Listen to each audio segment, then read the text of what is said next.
What's up, guys? Legacy 404 here, back again. This time we're working on a 38 again. As always, when I get really stoked about something, I immediately start working on it non-stop until things die out. But I'm excited, I'm stoked. I'm gonna be stoked for a while on this 38 project. It is fucking cool.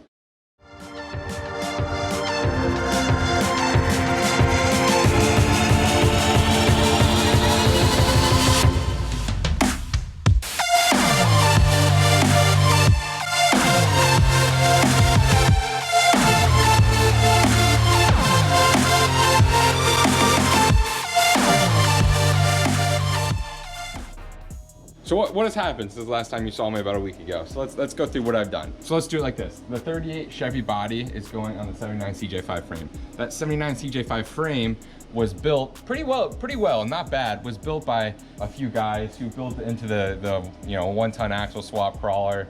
A lot of custom stuff was done to that. So there's 100 bazillion fucking perches and extra mounts and old stock mounts, rivets, and a bunch of roll cage mounts that go right to the frame that aren't there anymore that just needed to be Zeused off, taken off. So what I did, I took the gas tank out, all the perches, all the extra mounting, the old roll cage stuff. I ground that all down to make it flat. Then I painted all of that. Once all that stuff was taken out and ground flat, I had a base to work with so I can get some ideas on where I want to mount and what I need to do to mount the drivetrain and the body on the 79 frame.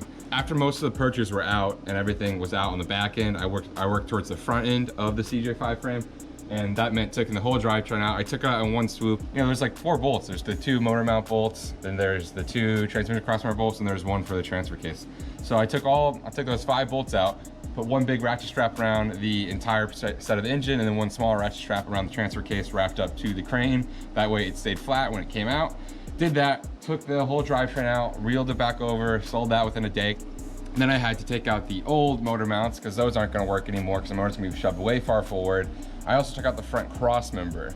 So before you think, oh my God, you just destroyed that frame, you took out the front cross member, let me explain. So the front cross member used to run right between where these 2 rivets are to the front of the frame. The new engine, the 5.3, the stout 5.3 is going to go all the way far forward. It's barely gonna fit over the steering box right here. What I'm saying is the 30 inches that that engine takes is gonna be from 1 inch from the rear of the front bumper all the way to this little divide right here. And then the body's gonna start and go all the way back. With that being said, that front cross member had to go. I'm not worried about the frame flexing or doing anything crazy while I put the engine or body on it. 1, because the axle and suspension is still set up, it's still connected, adding the lateral support. The front bumper is still in place. It's pretty much like a further front cross member, even though it's only bolted in. That's still in place, so I'm not worried about anything crazy happening as I build the rest of it onto the frame. The only thing I'm worried about is where I'm gonna put the new cross member once the engine's in, because it's gonna be a space requirement, especially with the 4-link axles that are gonna come into place. So that's gonna get done eventually, but to get everything on, I'm just gonna leave it like this to get everything on it and in place. But yeah, as you can see, all the old mounts are out for the most part. I left some of these rivets, 1, because they don't bother me being here. They're OEM rivets, so it's just like, it's not a big deal to me. And 2, if I really ever wanted to, I could take them out, grind them down, but I don't really need to. These are the old motor mounts used to be. I left this top plate. You know, I figured why not? Why not? Left that the way it is and Zeused everything on the inside. You know, the rest of the frame, took all the mounts out, old rivets, old roll cage marks. Didn't grind them down all the way, but enough to where it won't bother me, especially because this will be covered by floorboards anyways. Gas tank was welded in, so that was fun, plasma cutting that out. That was a little scary, but you know, the rear, everything's boxed on the back end of it. And yes, so here's how the frame looks. And that's all I'm gonna do. I did spray. You can see where I sprayed a little bit over where I ground. I put a little bit of black Rust-Oleum rust converter, just regular spray paint. No big 3-step process. Regular Rust-Oleum rust converter spray paint just to cover up where I ground, keep all the metal nice and new. So with that being said, this 79 CJ5 frame is now ready to take the 38 body. So what I need to do for the 38 body is prep, take out everything I don't need while it's sitting there. That way when I lift it onto the frame, everything I don't need is not getting in the way. What does prep look like on a 38 Chevy body going onto a 79 CJ5 frame? I'll run it through real quick.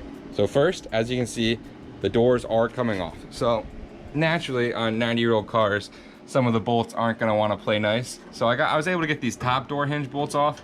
The bottom ones are just too rusted, they're just too far gone.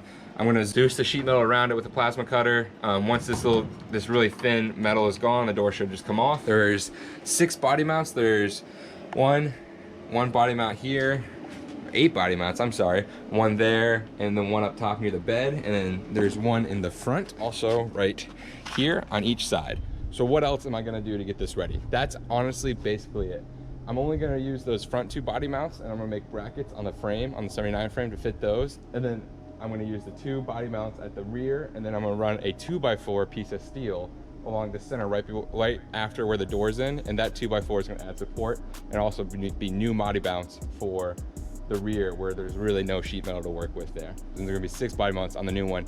That's how it's gonna get mounted. It'll make more sense when it's in. I'm gonna get to taking apart everything I don't like need, cut out the floors, take the doors off. Oh yeah, the doors. So you might be like, why are you taking off 38 doors? 38 doors are cool, you should keep them on, it's a rat rod. I know, but it's an off-roading rat rod. It's a 4x4 rat rod, so I'm going to make tube doors for it. And then on the tube doors, there's gonna be an attachable part that I can put just the door skins onto the tube doors separately. That way, if I ever just wanna run tube doors, I can run tube doors. Because, you know, I like open vehicles. I think that looks cool, and it really add to the rat rod 4x4 look. But also, I can stab those door skins back into place. That's the way I'm gonna do it, and that's the way I feel like it's gonna be the coolest. I will be back when this is all cut apart, and hopefully resting on the 79 CJ5 frame.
What's up? So body is not on the 79 frame yet for a few reasons. One, everything's already taken out of it at least, and I chopped enough out of it to where I'm gonna mount it, all the mounting bolts out. So this 38 body will theoretically come right off the frame, and I can just have to carry it and put it on there. Until I do that, I wanna have the front mounts welded onto the frame of the 79. What that means is these little perches right here, there's one on each side.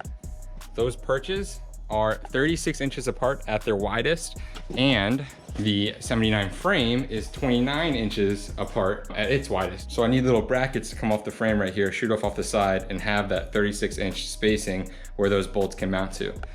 Luckily for me, I have scrap 1/4-inch bumper material that I cut the sides off the bumper, and believe it or not, this hole lines up perfectly with the hole on the 38 mounting. So what that means is this little bumper I'm gonna cut to be 3.5 inches. So this little piece, I'm gonna cut this to be 3.5 inches, and then I'm gonna plate the back side of it where it's not plated, and then I'm gonna weld everything into the frame right above where the suspension is, because that is 31 inches right there, and that gives 29 inches for the 5.3. That's plenty of room to work with and play with in the 5.3 area.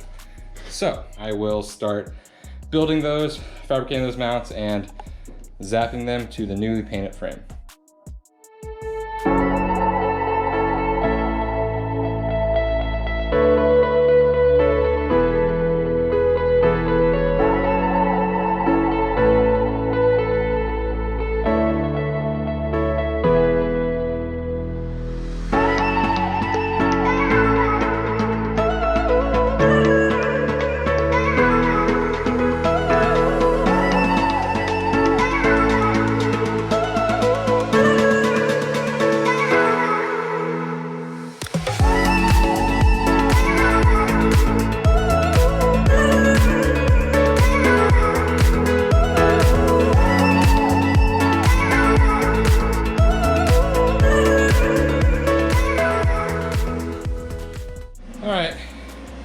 arches are in. Those should be close enough to fit the body. I hope. I think I did it right. I really do. So those are in. You know what comes up next, right? I know what comes up next. I know what comes up next. I'll be right back.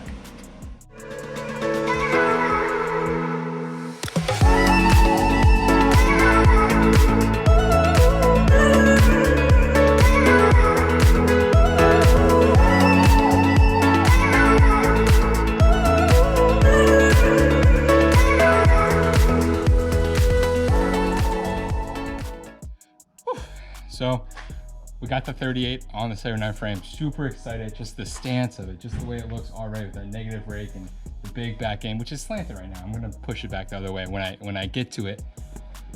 Whew, was that fun. So everything's on the frame. I still have to clean the inside of the 38 body, but I did manage to get the four front body mounts onto the frame of the 79, the ones that I fabbed up, the little L brackets. I got those fabbed up and I got the front body mounts in place on the 38. The rest of it is not in place, as you can tell. I will get to that in the next video where I make maybe the floor, finish the body, clean the inside, I don't know. All I know is that the 38 Chevy body is on the 79 Jeep frame. It's sitting perfectly. There's plenty of space for the 5.3 LS to go on the front, plenty of space inside, and lots and lots of room to work, and that's really where it counts, is the work. Thanks for watching. Next time, I'm not sure what we'll do, but it's gonna be fun. I'm gonna keep trying to pack a lot into each one of these videos. That way it's a lot to watch. All right, guys, thanks for watching. Have a great day.